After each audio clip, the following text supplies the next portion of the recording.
안녕하세요. 김태훈의 현명한 투자자 방송 시작하겠습니다. 오늘은 하이드로리튬하고 리튬 포 어스라는 회사에 대해서 다시 한번 방송을 해드리겠습니다. 올 연초에 이미 한번 방송을 해드렸는데요. 그 이후로 주가가 반토막 이상 폭락을 한 다음에 오늘 드디어 하이드로리튬이 다시 한번 상한가를 치면서 반등하는 모습을 보였습니다. 그리고 그 리튬 for us인가요? 이 회사 이름을 자꾸 바꾸니까 외우기도 어렵네요. 그 회사도 오늘 같이 동반해서 강세를 나타냈는데요.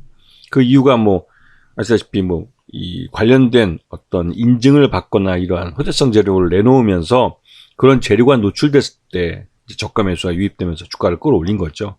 워낙 고점 대비해서 많이 하락을 했기 때문에 이런 저가 매수는 항상 대기하고 있고, 또 오를 만한 위치에서 테마성 강세를 나타내면 묻지마 매수가 유입되기 때문에 이런 현상이 나타나긴 합니다. 상반기에 방송을 다시 돌려봐도 되는데 그래도 혹시라도 잊어버렸을까봐 다시 한번 상기를 시켜드리는데요. 이 수산화 리튬은 고용량 전기차 배터리에 사용돼서 굉장히 짧은 시간에 토크를 낼 수 있는, 그러니까 에너지를 발산할 수 있는 그런 굉장히 좋은 배터리에 사용되는 리튬입니다. 그게 수산화 리튬이고요. 탄산 리튬이라는 건 우리가 일반적으로 보급형 자동차, 보급형 전기차라고 해가지고 LFP 배터리를 사용하는 이런, 아니면 소형기기에 사용되는 배터리 등에 사용되는 탄산 리튬을 사용하죠. 그래서 그만큼 토크, 그러니까 짧은 시간에 많은 에너지를 낼 수 있는 그런 능력은 이 탄산 리튬은 좀 떨어집니다. 그래서 이 둘 사이의 차이가 있고, 또 이 둘 사이는 원료에서도 차이가 나는데요. 그러니까 수산화 리튬에 사용되는 이 리튬은 경하면, 즉 광물 형태의 리튬에서 추출을 해냅니다. 그래서 이러한 리튬을 이용해서 삼원계 배터리나 하이니켈 배터리를 만드는 거죠. 그리고 이런 배터리들은 말 그대로 고가의 전기차에 사용되고 있고, 이 염수형 광물, 우리가 이제 염호라고 해가지고 물에 녹아 있는 이런 광물 중에 탄산 리튬을 끄집어내서 그거는 또 AF 배터리에도 사용이 됐죠. 물론 탄산 리튬은 나중에 처리 과정을 통해서 수산화 리튬이 되기도 합니다. 그래서 이 탄산 리튬, 그러니까 LFP 배터리에 사용되는 이 탄산 리튬과 삼원계 배터리에 사용되는 수산화 리튬은 그 원천 출발부터가 다른 것이죠. 그리고 이 리튬은 전기차 배터리의 가장 기초적인 원재료입니다. 그래서 이 리튬부터 시작해서 이제 중간재를 만들고 2차전지 소재를 만들어서 결국은 배터리 셀을 만들고 그 셀들을 붙여가지고 모듈을 만들어서 결국은 배터리 팩을 만드는 거죠. 근데 이 리튬은 수요처가 계속 늘면서, 즉 전기차에 대한 수요량이 늘면서 리튬 가격은 계속 상승하고 있습니다. 이거는 수산화 리튬이나 탄산 리튬 마찬가지로 같이 동반해서 가격이 올라가고 있고, 특히나 탄산 리튬은 LFP 배터리를 채용하는 전기차 배터리의 대중화를 가져오는 그런 소재로도 알려져 있습니다. 그리고 이런 배터리용 리튬이 수요가 계속 늘 거라는 건 이미 유명한 이런 통계를 내는 이런 업체에서도 제시하고 있죠, 숫자를요. 그래서 이 하이드로리튬하고 리튬 포 어스라는 회사는 이러한 리튬의 수요가 늘고 있는 시장 환경 속에서 이게 상장되어 있는 회사를 인수하면서 A&D라고 하는데요. 인수 후 개발이라고 해가지고 인수를 해서 새로운 신규 사업을 붙여가지고 회사의 기업 내용을 완전히 바꿔서 새로운 가치를 창출해내는 이런 쪽으로 사업을 해서 주가가 굉장히 많이 올랐습니다.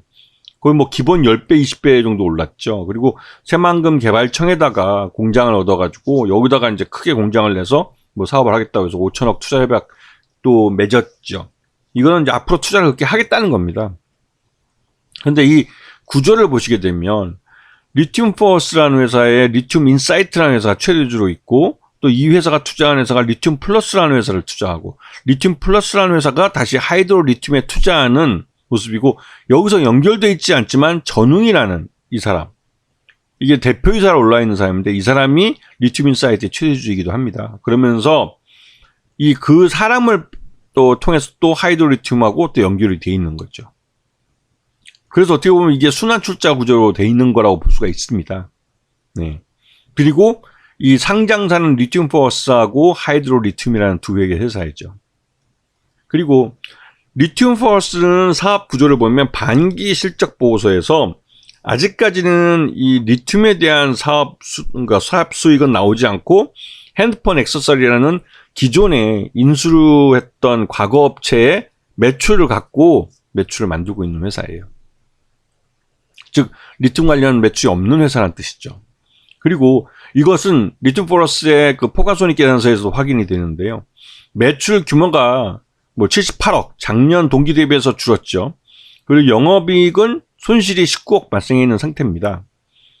하지만 반기순이익은 670억이나 발생했죠. 이게 어떻게 발생했냐면 이 금융수익이라는 데서 1217억이 발생했기 때문에 그렇습니다.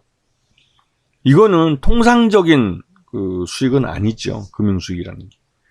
이게 이제 그 다른 이 회사가 만들고 있는 제조나 이런 부분이 아니라 말 그대로 영업이익 밑단에서 다른 그 주식을 팔거나 뭐 이런 그 다른 재무적 활동을 통해서 수익을 얻은 거라고 볼 수 있으니까요. 이거는 경상적으로 발생할 수 있는 수익이 아니에요. 말 그대로 이벤트적으로 한 번 발생하고 말 겁니다. 근데 이러한 이익이 발생하면서 이 매출 반기순이익이 670억이나 발생했고 이게 시장의 왜곡을 가져오는 거죠. 리튬 포러스의 최대 주주는 리튬 인사이트라는 회사가 앞에 설명드렸듯이 이 회사입니다. 이 회사가 지금 현재 갖고 있는 지분이 25.63%로 줄어들어 있죠. 그리고 이 회사의 최대 주주는 정운웅이라는 사람이죠. 이 사람이 35%를 갖고 있습니다. 이건 잘 기억해 주셔야 돼요.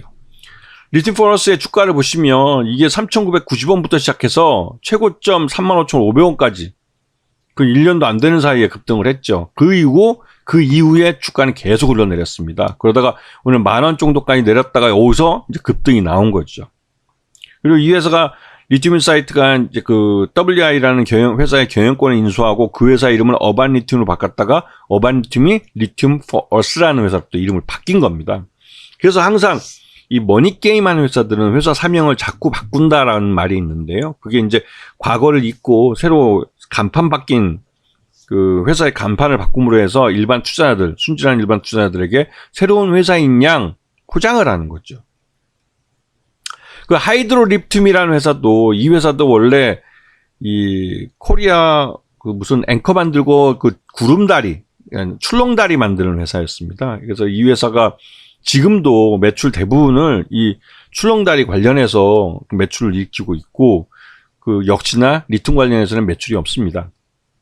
이 회사도 지금 반기 실적으로는 작년과 비교했을 때 뭐 매출은 굉장히 늘었는데요. 이 영업 이익은 손실이 났죠. 영업 손실은 18억 정도 발생하고 단기 순손실도 47억 정도 손실폭은 더 커졌습니다. 한마디로 망가지고 있다는 소리죠.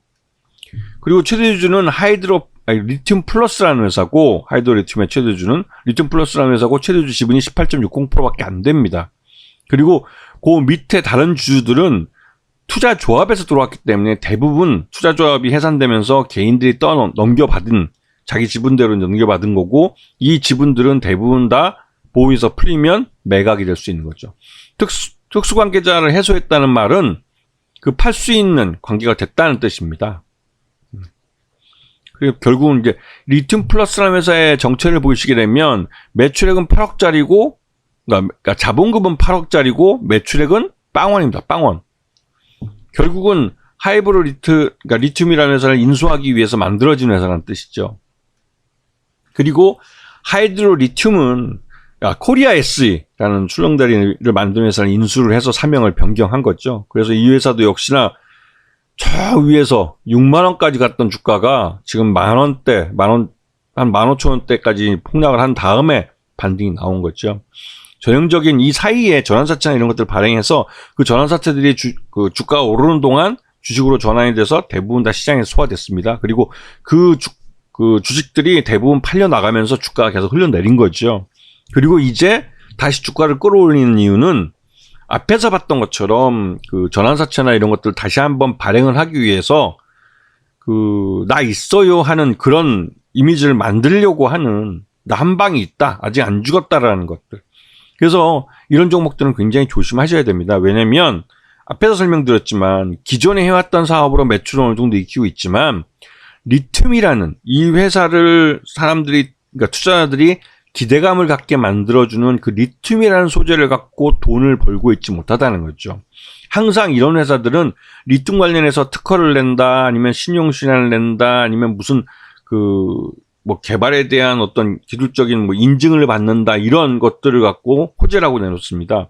근데 그런 것들은 돈을 버는, 매출을 일으키는 것과는 전혀 상관없는 거죠. 뭐 전혀 상관없다기 하기보다는 그런 과정을 가기 위한 아주 한참 전에 해야 되는 행위들이기 때문에 언제 돈을 벌지는 모릅니다. 이 업체는 말 그대로 자기 리튬 관련의 사업을 제대로 하고 있다고 보기는 어려운 업체죠. 하지만 전환사채와 같은 자기 주식을 팔아서 돈을 버는 데는 어느 정도 성과를 내고 있죠. 하지만 보시다시피 이 하이드로 리튬 같은 경우는 대규모 적자를 내고 있고요. 이러한 외부 자금이 계속 끌어들일 수 있지 않으면 이 회사는 버틸 수가, 계속 기업 가치를 가질 수가 없습니다. 그렇기 때문에 계속 기업 가치를 갖지 못하기 때문에 항상 감사 보고서를 낼 때에는 더더욱 위험해지죠. 왜냐하면 회계사들이 자기 라이센스가 걸려있기 때문에 의견을 잘 안 주려고 합니다. 말 그대로 이제 적정이 나와야 되는데 적정이 안 나오고 한정이라는 게 나와버리면 말 그대로 이제 막 가는 거죠, 투자자들이. 그렇기 때문에 이런 종목들은 폭탄 돌리기가 될 수 있기 때문에 특히 더 조심하셔야 돼요. 사업의 실체가 이 돈을 버는 실체의 사업을 갖고 있지 못하기 때문에 그렇습니다. 아시겠죠? 자, 오늘 방송 여기서 마치겠습니다. 감사합니다.